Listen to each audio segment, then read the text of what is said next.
Hey everybody, it's your unfriendly three-headed conjure woman, MAMAOYELA, and today we're going to have a little minute discussion about the differences between codependency, trauma bonding, and actual healthy support, and the different kinds of healthy support. All right. So again, this is just my teaching perspective of things that I have learned, and I am accredited as a licensed psychotherapist as well as a holistic spiritual shaman. So these are just my personal perspectives and teachings of what I have learned. Y'all ready for this? Ting. All right. So first of all, you guys, what we're going to talk about again is the differences between codependency, trauma bonding, and actual healthy support. And then we're going to sort of run down the different kinds of healthy support as well. So first off, codependency. What is codependency?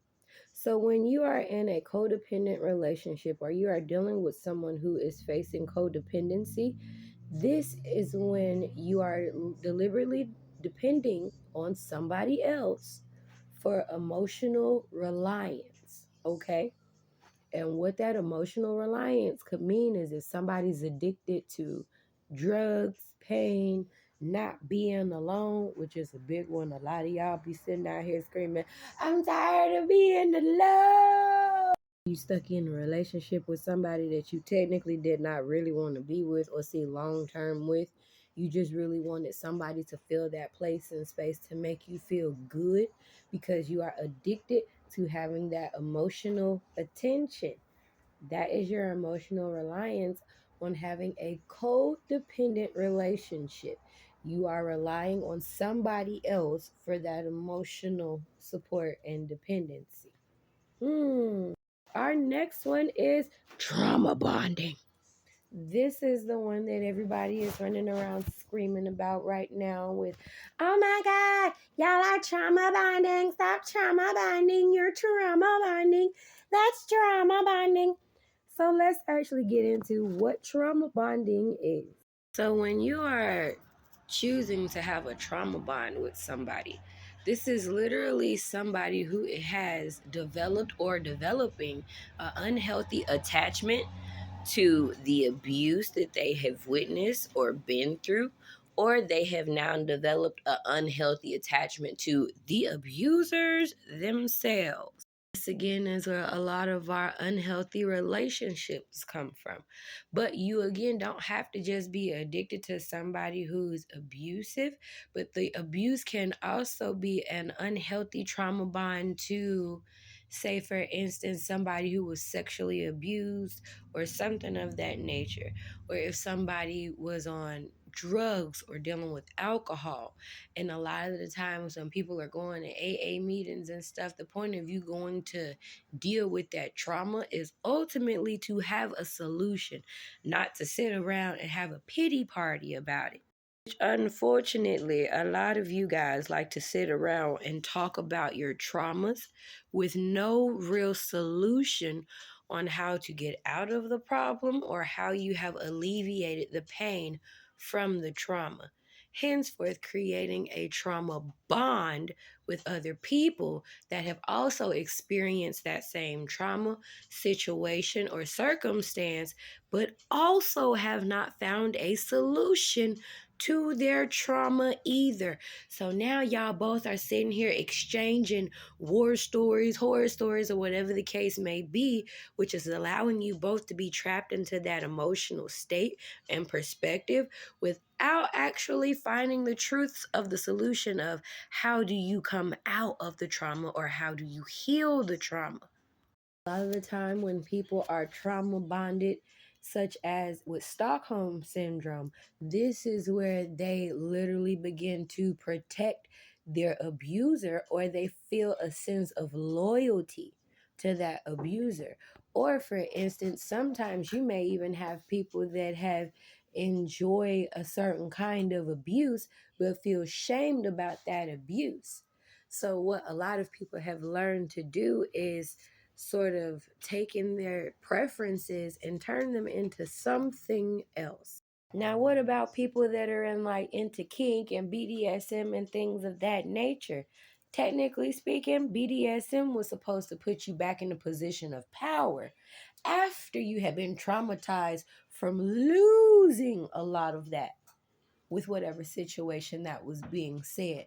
So, for instance, if you had a traumatic situation and somebody was doing knife torture and this was something that you actually bonded with because it didn't scare you, you might have actually liked it. Again, this is nothing to be afraid of or to be like, oh my God, I'm weird. It shouldn't be that way. Everybody's body is going to have a chemical reaction to whatever trauma in a different way. And I really need people to understand that. The way your body may process trauma is not the way everybody may process trauma. So, with that being said, even from you down to your kids, how you process that trauma may be something completely different altogether.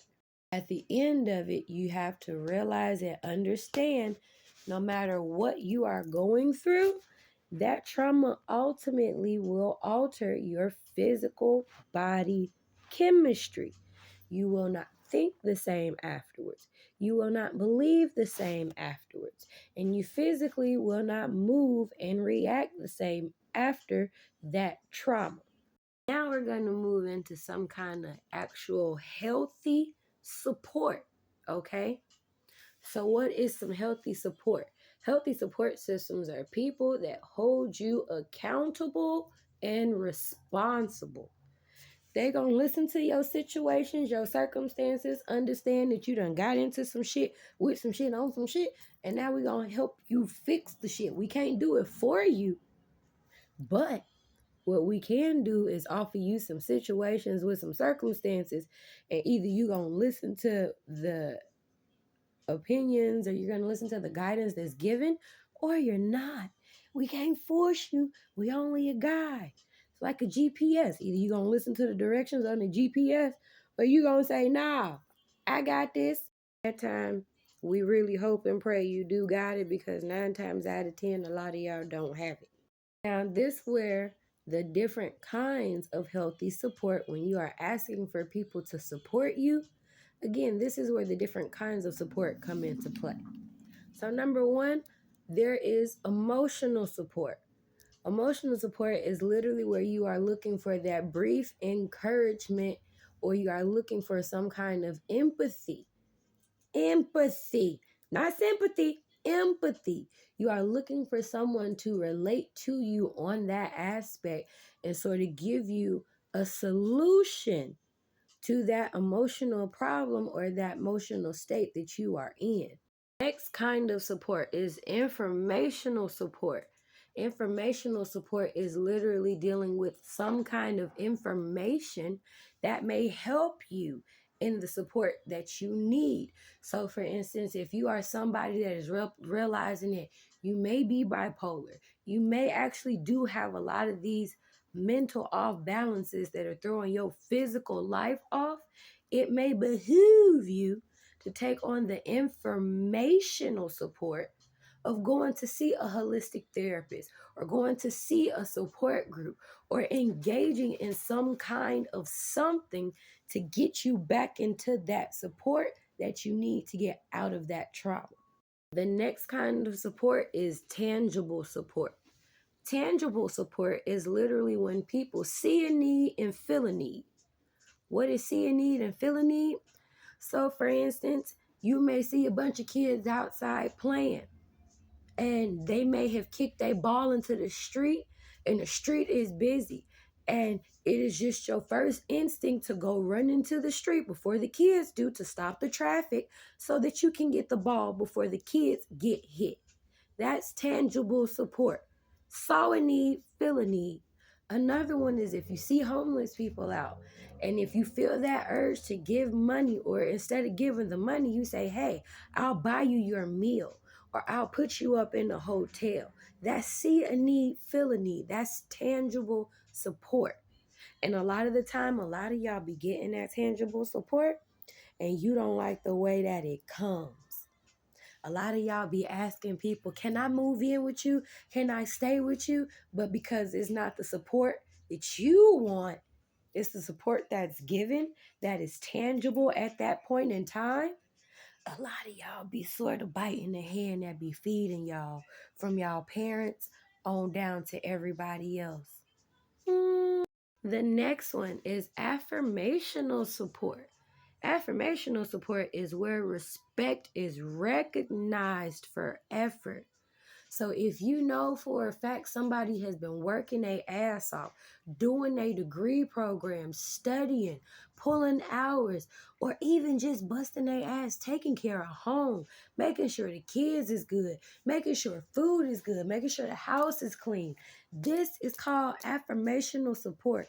It's not going to kill you to walk up to somebody and say, hey, I noticed that you've been sort of not getting in trouble so much this week. I'm very proud of you for being more aware of your choices.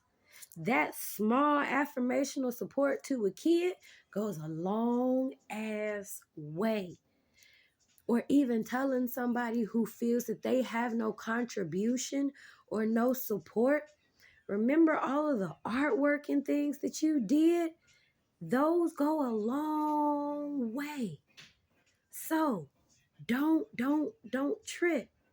Don't think that you're doing nothing. Sometimes what y'all are doing is there is so much going on. You got so much piled up. You don't see all of the BS that you done stocked up on your face because you feel like the weight of it is a bunch of shit. But at some point, you have to change your perspective and viewpoint, even if that means somebody on the outside or on the other side telling you, hey man, you see all the stuff you done did? You done got your own car. You done got your own place. You got a job that you sustaining.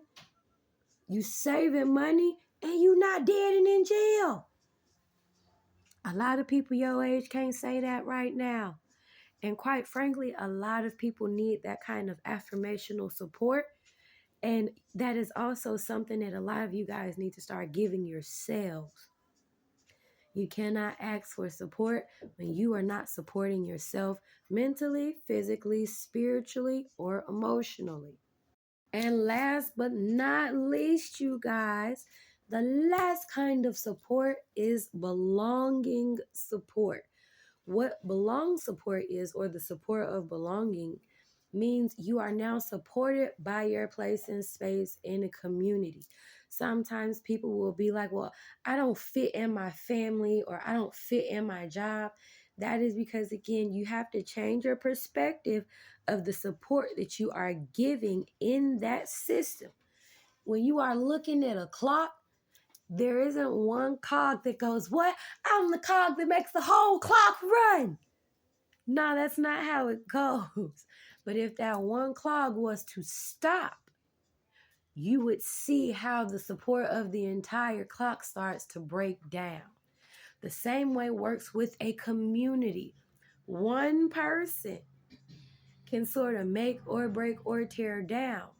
But if the community is putting into you with that love, with that support, and showing you these different ways of growth, development, and constructive criticism, this is where you have to get out of your own way and accept what is being said to you versus what you want. Sometimes you have to get what you need versus what you want. And when you are asking to be a part of a community, you are now saying spiritually, you are ready to see the world in everybody else's viewpoint. You are ready for a broader perspective. You are ready for the support of other individuals and other perspectives of things that are seen and unseen. But if you're always eating your ego and pride, that support to belong somewhere will end up being the detrimental support of self-sabotaging. You'll always see it as a competition versus you having a place in the community that supports your space and belonging. So, with that being said, we done covered the minute basis of codependency, trauma bonding, healthy support, and the different kinds of healthy support. So y'all know my motto.